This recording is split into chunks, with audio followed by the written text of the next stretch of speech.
Welcome to another In Wheel Time podcast, a 30-minute mini version of the In Wheel Time car show that airs live every Saturday morning, 8 to 11 a.m. Central. Anytime. Gulf Coast Auto Shield is having a car social. Saturday, October 15th, 9 to noon. It's a cruise-in like no other. Expect Ferraris, Lamborghinis, Porsches, Corvettes, and Shelby Mustangs. Get social at this first-ever event. You'll also see Gulf Coast Auto Shield's Can I just interrupt this commercial for something? Go right ahead. Because I've loaded up the wrong. I've loaded up this off. What? Yeah, you can take that off. I've loaded up the wrong commercial. Problem is with this system, this jacked up system that we've got here, is that I can't preview it until we actually put it on the air. And we can still hear it in the back. Yeah, I know. Well, here. Coatings, Exo Shield for your windshield, and Expel window tint, among others. The In Wheel Time Car Talk Show will be there too. No, it won't. That's not God. That was a previous. What is it, Morris? So we got. No, I can't hear you without a headset and microphone on. So we have George, We have George. and I can hear George great. But George can't hear us. Yeah, so I'm not sure. I'm hoping that after you pot him up, he can. Pot him up. Hey, George, are you there? George of the jungle. Nope, can't hear him. All right, well, there's that. So we'll worry about getting George on here in just a minute.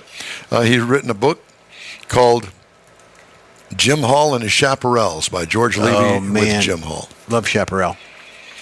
I don't know whether everybody remembers what the Chaparral actually is, but we'll get into it. Mm-hmm. Hopefully. Cool race car. If nothing else, we'll get into it and not know what we're talking about, And which make is it more up. likely than not. Sure. Okay. Well, why don't we go ahead and start the bottom of the hour show? Shall we? Oh, wait. I've got to load it then. All right. We got it. What? Help yourself. What do you have to load? Help yourself. This is a ball of confusion, Yeah. and we're going to rename the show just that. Thanks for putting up with our idiocy. And thanks for joining us on the In Wheel Time Car Talk Show. Ahead, author of a new book about the Texas racer Jim Hall. Later, Jeff has this week's Motor Minute, and I'll have this week's Stories Making Automotive News headlines. Howdy, along with Mike Out of This World Mars, we need more Jeff Zekin, IT genius David Ainsley. I'm no one that you've ever known before, and you don't ever want to get to know, because it's a big mess. That's all I can tell you. But thanks for joining us today on the In Wheel Time Car Talk Show. We're trying to get Audio. Dial it up and trying to get our author George Levy on here with a great book called Texas Legends: Jim Hall and His Chaparrals. It's available to the public in July. An early launch of the book will take place June 29th in Midland, Texas, at the annual Chaparral Party on the Patio. Let's go there. Yeah, I know. Mike? Oh, man, going. I talked to him about coming out there. Not that we can, but we can. It's at the museum. It's actually at the museum, and he is going to be there. Who's he? Mr. Hall. Mm-hmm. And I'm not sure if George is going to be there or not. But, yeah, it's a big deal. Interesting. Hall tells his story, his life, his cars, his relationship with Chevrolet, his partnership with Hap Sharp, his battles with sanctioning body bureaucracies. For the first time, to award-winning author George Levy, this is an authorized biography of Jim Hall. So it's good. Do you know what a chaparral is? It's the style of race car. It is. It's a bodied race car, if memory serves. And I was enamored by it. This is back in the 60s when this all started. Yeah, a very radical design back then. It was. In my opinion. Yep, it was. And let's see, there are other voices in the book called, you know these names, Jackie Stewart, Dan Gurney. Oh, man. Roger Penske, Jackie Ickes, John Bernard, Gordon Murray, Adrian Newey, Brian Jackie Redmond, isn't with us anymore, is Don Garlitz, Dick Smothers, Bernie Ecclestone, and Alan Bobby Unser. So and that's one thing. The Smothers brothers were into racing, especially Dick Smothers. I didn't know that. that. They were. Yeah, like a celebrity racing team. Sort of like the guy, the kid from Malcolm in the Middle, Munoz. He is in racing, NASCAR racing. He does ARCA and all that, yeah. I didn't realize that. Permian Basin Petroleum Museum will host the June 29th launch in the legendary Midland, where the Chaparrals were built and where they were tested at Hall's iconic Rattlesnake Raceway. Ooh. So, Very anyway, cool. a limited number of books will be signed by Hall and be made available by the museum. So, if you'd like to get more information on that, go to evropublishing.com. I wonder if they would have information how to get there and, I'm sure the area on what to do, hotels and all that. Permian Basin Petroleum Museum. Look that up. Mm-hmm. Yeah. Price of the book is $80. Okay. Not cheap, but I buy books for pictures. Yeah, it's a coffee table type book. Yeah, big that's cool. hardback. Did he send you one? No, Well, This kind of came up at the last minute. Yeah. So I think we can talk to him now. He's on the phone. Oh, he is. Okay. Hey guys. George, we There can he hear is. you. Yeah, you need to turn the audio off on your computer though if you're going to use the phone audio. We've had all sorts of There you technical go. issues this morning. We got a computer that's on, but we don't know what it does. Yeah. Well, George, we apologize, but apparently we don't need to apologize too far because you I see a big smile on your face, and you kind of get it, Good story. It may be on my end. I'm not sure what's Oh, well, don't worry No about it. worries. It's probably on our end, too. So we'll get married. Good story. Listen, I love the book. Tell me for everybody that's listening or watching, what made it a Chaparral? It's a certain kind of car, a bodied car.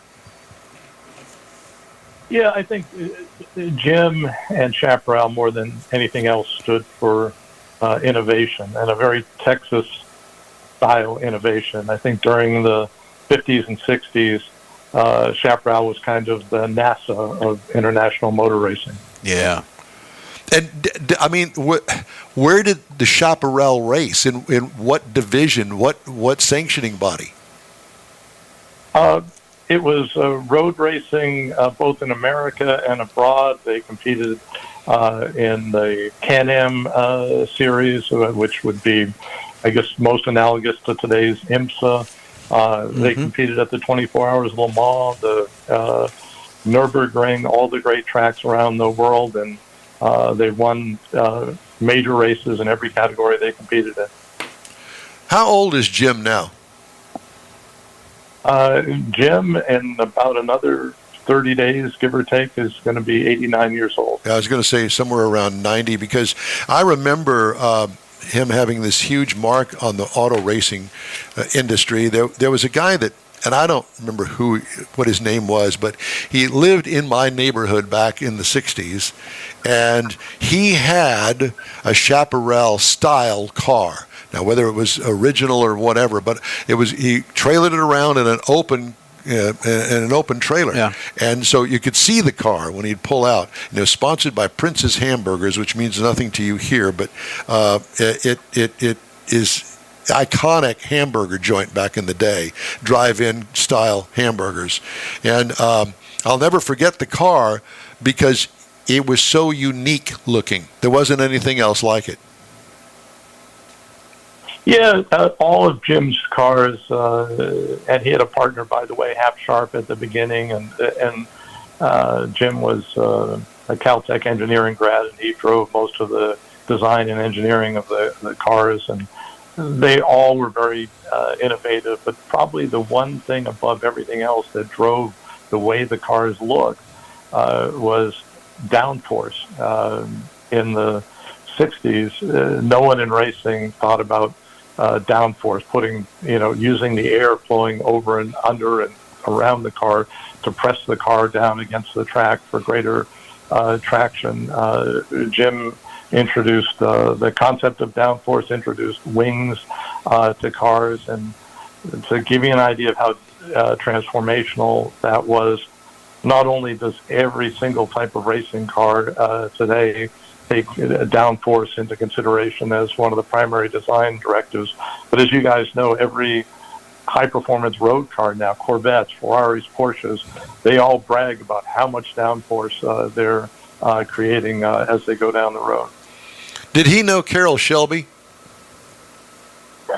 He not only knew Carroll Shelby, he was in business with Carroll. In the mid-'50s, Carroll wanted to earn some money. He was an amateur racer. The road racing in those days, the SCCA, forbid professional racers and sponsorship. So Carroll was a terrific racer himself. Jim was just graduating from college. And Carroll got together with Jim's older brother, Dick Hall, and opened Carroll Shelby Sport Cars in Dallas. And when Jim graduated from Caltech, he had been promised a job at General Motors. The economy went through a downturn. They weren't hiring. And so Jim actually went to work at Carroll Shelby Sport Cars, and that's how he got his start in racing. And I assume that part of the story is in the book.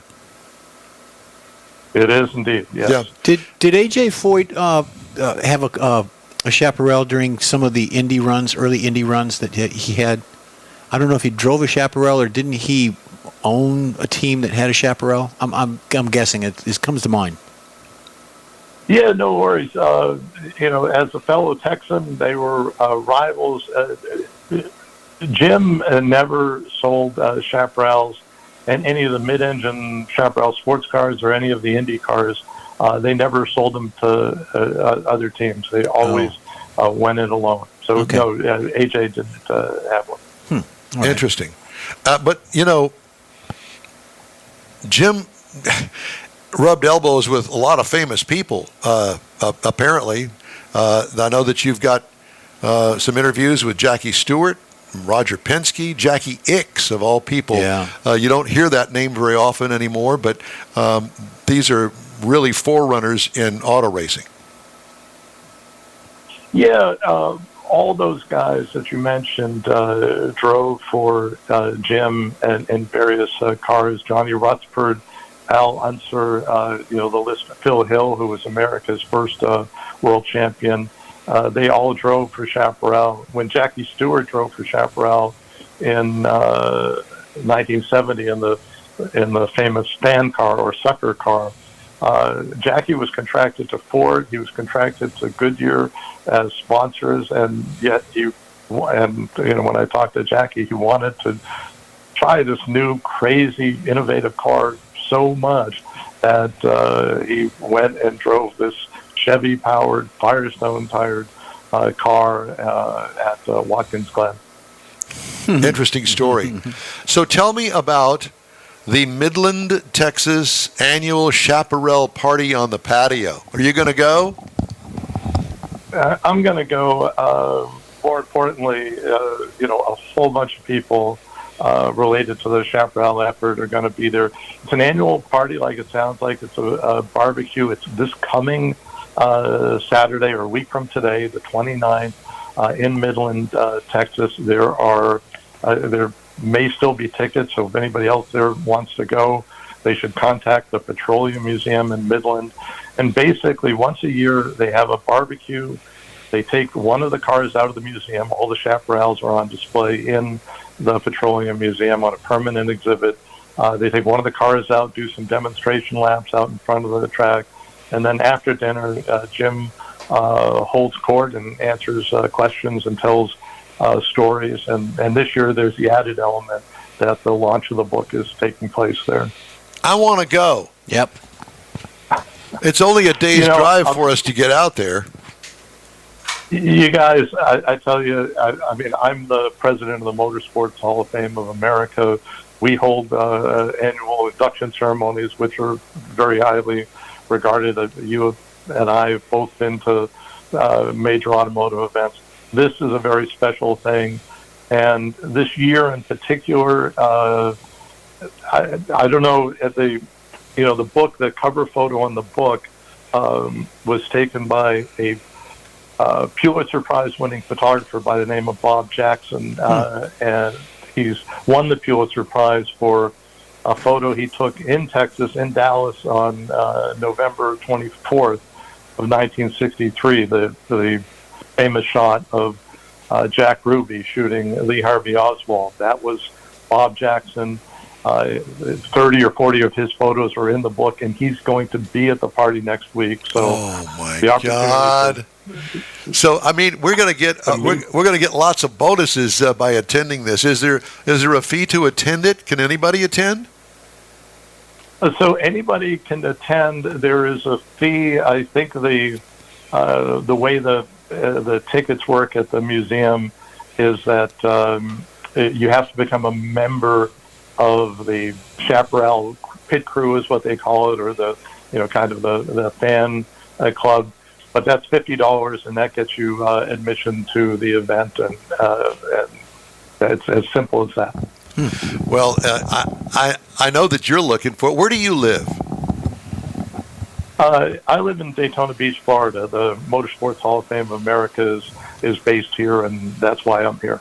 Yeah, very good. Well, my daughter actually went to school at Embry-Riddle for a short period of time, which is right across from you. Exactly. Yeah. Well, what a great book. Lucky you. How long did it take you to write this? Jim and I worked on it for 6 or 7 years, believe it or not. There were over 100 interviews. There were photos from not just Bob Jackson, but my old friend Pete Byro and a lot of the other great motorsports photographers. And there's a lot of information that's never been unveiled before, and it took some time for both of us. Well, I can only imagine the phone calls back and forth. The long distance charges must have been huge. But all I can think of is that in a 6 or 7 year odyssey, if you want to call it that, to get this book written, there had to be a lot of back and forth. Hey, tell me about this aspect? Tell me about this. How did you do this? When did this happen? That sort of thing. Is that the way it worked? Yeah, there's a lot of back and forth like that. And then, of course, you have to verify everything, whether it was Jim or Jackie Stewart or Dan Gurney or anyone else that I spoke with. We all have imperfect memories. So the bane of every author is that, you do an interview, you hear a great story, and if the story is particularly good, then you worry, I hope the heck I can verify that. And fortunately, all the stories in the book are things that we were able to verify. Well, George, it's called a tape recorder, my friend, and for you and I mean, especially at this point in my age, that's become very important because I can't remember things, and it's very difficult, and especially when you get into details of writing a book. How many pages in the book? The book is close to 500 pages. There are close to that many photos. Wow. As well. Yeah. Well, so you've certainly done your homework, and I know that it's going to pay off for you because even I know of Jim Hall. I know the Chaparrals, and especially the interviews that you've done with Jackie Ickx and others, Brian Redmond, Don Garlitz, of all people, the drag racer, Dick Smothers, and we were just talking about it before we got you on the air with us, the fact that Dick was a big racing fan. One of the real joys of this process is the conversations that you have, and Dick is one of the most fascinating guys. If you talk to him, you know that he's a really deep guy, interesting guy, and there are just so many great anecdotes, so many great stories in the book and it all comes from talking to people like that. The book is called Texas Legend, Jim Hall and His Chaparrals. George Levy is the author, and he's with us now. And, George, we thank you so much for joining us on a Saturday. I hope you have a wonderful day down there in Daytona Beach, and hope everybody gets to meet you and Jim Hall at the big event that's coming up next Saturday at the Permian Basin Petroleum Museum out in Midland. Thanks again for joining us. All right. Thanks, guys. Thank you. Thank you. Great stuff. Yeah. Yep. Good racing knowledge. The In-Wheel Time Car Talk Show is available 24/7 through the iHeartRadio app. Just look for In-Wheel Time Car Talk. We also video stream our 3-hour weekly show on Facebook, YouTube, and InWheelTime.com. And podcasts are at your favorite podcast provider. The In Wheel Time Car Talk Show continues right after this quick break. Pro-Am Auto Accessories has been serving Houston's auto enthusiasts since 1984, providing world-class products for sports cars, European sedans, and American muscle. Pro-Am is known as the place to go to find exclusive and hard-to-find parts and accessories. Pro-Am is one of the very first distributors in the USA for brands such as Recaro, Redline, Momo, Corbo, and Simpson. Located in the heart of Houston's premier retail and service corridor, the Galleria area, Pro-Am's walk-in storefront includes an 8,000 square foot warehouse, showroom, and installation bays. Pro-Am not only sells parts and accessories, but also offers installation and service. Pro-Am is now reaching a worldwide audience through Pro-Am.com, taking its local reputation to the rest of the world. At Pro-Am Auto, you'll be dealing with a small group of professionals who truly want to help you with your automotive needs. If you don't see what you're looking for on the website, call and Pro-Am will lend you a hand. Pro-Am Auto, 6125 Richmond at Green Ridge in Houston's Galleria area. Call them at 713-781-7755. Want to feel good about something special you did for someone special? In Wheel Time and the original Lupe Tortilla group of Tex-Mex restaurants have joined together to help a very worthy cause, God's Garage, a Christian-based 501c3 charity. We know there are lots of places and organizations out there where you can donate a car, truck, or SUV, but we're asking you, our car enthusiast family, to consider donating to God's Garage. Visit godsgarage.org and learn about its mission, the women that have been helped, how each one is screened, and about their Restore You program. A car donation is an easy way to make a difference in the lives of others. God's Garage needs good operating vehicles, but will take all types in working and non-working condition. Make your heart and soul feel good by donating your gently used vehicle and help support single mothers, widows, and wives of deployed military at godsgarage.org. Hey, welcome back to the In Wheel Time Car Talk Show. Thanks for riding with us today. We'd love to hear from you. Shoot us an email anytime. The address is info@inwheeltime.com. Woo-hoo. Time now for Jeff's Motor Minute. My Motor Minute. Well, I want a quick shout out to Joey Kramer. Joey Kramer is the drummer to Aerosmith, turned 73 years old yesterday. What a collection of snare drums he has. So just want to throw it out there to Joey. Have you ever wondered what the little black dots are around your windshield? Have you ever wondered why they're there? What are the purpose? I think that it's a different way of shading. In some respects, it is. So what about those little black dots on the edges? Well, we've all seen them, those tiny black dots lining the edges of your windshield, especially on newer cars. They might seem like an afterthought, but those little dots are called frits, F-R-I-T. I used to know a Fritz. I did too. These tiny dots, they heat up quicker than the rest of the windshield. By heating it up first, the frits help prevent the windshield from fogging up. I did not know that. I didn't know that. Was that. Yeah. So it keeps your view clear. It's especially important when you're on the road. The frit also helps reduce optical distortion. Didn't know that. That means the straight lines you see through the glass won't appear curved or warped, which can happen without those little dots on there. Optical illusions. So in short, these seemingly simple black spots on the windshield can play a crucial role in improving safety and comfort while traveling. Although many drivers may not have realized the importance, you can now appreciate the small detail in automotive engineering. The little black dots. The little black dot, the frits. Fritz. Hey, Is it F-R-I-T-Z? Sort of like this computer right now is on the frits. Oh, that. Yeah, there you go. That's why Mars is running in and out. And He's on the fritz. What is he doing? I think he had beans for dinner, and he just... Is that what it was? I don't know. Were they pinto or butter? I don't know, but he's doing all his technical abilities. So Stellantis is recalling 1,159,963.1 vehicles in the U.S. and Canada due to an issue with radio software that might interfere with the car's rear-view camera display. Huh. Explain that one, Lucy. I don't know. Well, is it AM? It doesn't say. The recall covers 21 to 23 Pacificas, 21 to 22 Durangos, 22 to 23 Compass, 21 to 23 Jeep Grand Cherokee, 22 to 23 Wagoneer, 22 to 23 Grand Wagoneer, ProMaster van, Ram 1500, 2500, and 3500 vehicles.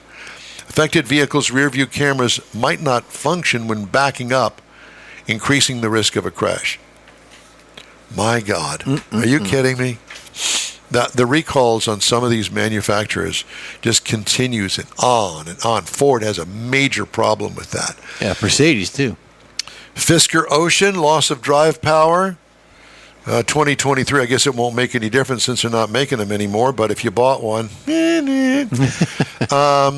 Incorrectly displayed warning lights on the Fisker Ocean for 2023. Maybe that's why they're filed for Chapter 11. Could be. Overloaded electrical system may cause a fire on the Ford E450. Uh-oh. That's a big one. That's a big one. Yeah, a big thermal event. Side curtain airbags may not deploy properly in the Rivian R1S and the R1T for 22 to 24. Hyundai Santa Cruz, the 2024 model year, along with the Hyundai Tucson, can have a loss of power steering assist. Inoperative trailer lighting in the Jeep Wrangler for 2024. All these are recalls. Ram ProMaster 21 to 24. The missing door beam and incorrect label is being... Door beam. The door beam. Now, wait a minute. That's the one for side impact? Yeah. It's the great big guardrail-looking thing that's inside the door? Yeah. How can one be missing? It's Jeff, not there. Jeff, I'm sorry. I can't find I don't have it. I can't find it. So we're just not going to put it in the door. Never mind. I could say something about that. Great Lakes Steel they made the steel to make those in Detroit. Yeah, I know that. Well, apparently they didn't ship it to They made one Ram, less. the Ram ProMaster, so there's that. Chevy Corvette. Inaccessible front seat belts, 24 and 25. Inaccessible. In other words, you can't use it or get to it. Didn't they what stop? does that mean? That was a stop. It was a stop sale. Yeah. Yeah. So it's being recalled, even though you can't sell them anymore. Kia Sportage 2024, loss of power steering assist. Audi Q8 e-tron and Q8 Sportback e-tron for 24. That's a pretty car. Being recalled over tightened brake line that may fail because of that. Improperly tightened seatbelt bolt in the Jeep Grand Wagoneer 2023. How does this happen? Because the guy that puts that in there has a ratchet, a power tool that has a certain torque rating on it, and the thing stops when it gets to a certain torque. Yeah. Don't they check them? Well, they might check the torque ratio on the tool, but do they actually check the tool? Yeah. Rear-view camera image may not display in the Ram 1500 for 2022. And Toyota has issued a stop sale on its two largest three-row crossovers, saying it'll recall an estimated 145,000 24 model year Toyota Grand Highlanders and Lexus TXs because the driver's side curtain shield airbag may not deploy as intended during some crashes if the driver's window is rolled down. And those are your recalls for today. Wow. It's a bunch, man. Yeah. I just don't get it. I mean, you'd think that they would take more care about not having recalls. The deal is that every car has a built-in price for recalls in case they happen. That's what I understand, yeah. But when you get to 1 million vehicles, it's not good for the brand, much less the car itself. And, how did the first one get out, or the first 10, or the first 500, or the first 1,000? How did those, First 50,000. Yeah. I just don't get it. I'm sure that there's an excuse for it, but, boy, I would have a major problem. Mars? He's looking for the steel thing. Wait a minute. He's looking at the steel thing. The vacuum cleaner is in the house if that's what you want to get up and vacuum while you're in here. Well, I was thinking about it. Were you? Yeah. Okay. Have you got whatever it is that you're up and down about over here all fixed up now? Next week we're bringing laundry in. Actually, we do. I can do my delicates. All right. Well, because the washing machine, it's empty right now, and you could do a load of laundry while you're up and running about. There's been a lot of up and down. The agitator's working. Oh. That would be me. That would be you. He's not even paying any Yeah, Yes, attention. I am. He's I'm just just ignoring you. Like everybody else does. All right, time now for a quick break. You're on the In Wheel Time Car Talk Show. We're back after this. The original group of Lupe Tortilla restaurants will have you telling your family and friends just what the original recipe means when it comes to the best fajitas in Southeast Texas. Founder Stan Holt invites you to visit the first Lupe Tortilla near I-10 and Highway 6. Here is the original house that inspired the design of all the rest and the original charm that helped make Lupe Tortilla the go-to destination for Houston Tex-Mex. Nothing can compete with the original lime pepper marinade that everyone will agree makes Lupe Tortilla award-winning beef fajitas the best anywhere. Lupe Tortilla Katie's another location that gives you the same quality and service Houstonians have come to expect at Lupe's. It's located on 99 the Grand Parkway at Kingsland Boulevard in Katy. Find yourself in Aggieland? Head to the Lupe Tortilla in College Station. Located just around the corner from Kyle Field, it's a great place to enjoy those famous frozen margaritas before or after the game. Going to Louisiana? The Lupe Tortilla in Beaumont is on I-10, so you can't miss it. The original group of Lupe Tortilla restaurants has the best Tex-Mex anywhere, and you're invited anytime. That's it for this podcast episode of the In Wheel Time Car Show. I'm Don Armstrong, inviting you to join us for our live show every Saturday morning, 8 to 11 a.m. Central on Facebook, YouTube, Twitch, and our InWheelTime.com website. Podcasts are available on Apple Podcasts, Spotify, Stitcher, iHeart Podcast, Podcast Addict, TuneIn, Pandora, and Amazon Music. Keep listening, and we'll see you soon.